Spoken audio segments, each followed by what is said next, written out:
Depuis jeudi, 2 sœurs originaires d'Anderlecht étaient portées disparues. Le corps sans vie de la sœur aînée a été retrouvé hier en milieu de journée en région liégeoise.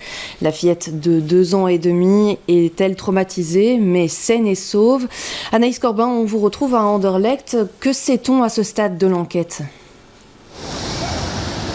Oui Marine, alors en fait tout part d'une discussion sur le réseau social Snapchat.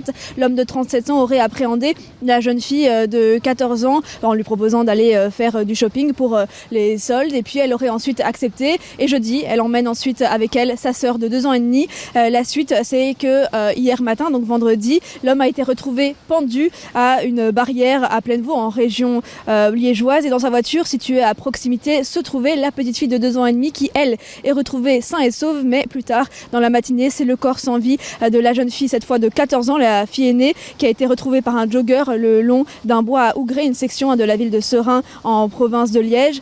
Alors la cause de décès, elle n'est pas encore déterminée, mais le fait est déjà qualifié d'homicide volontaire.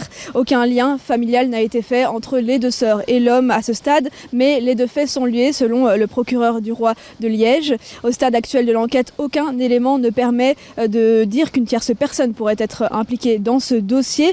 Alors le cadavre, lui, aurait été frappé à la tête par une grosse pierre, une thèse qui doit être confirmée par l'autopsie qui aura lieu lundi pour l'homme et pour la jeune fille.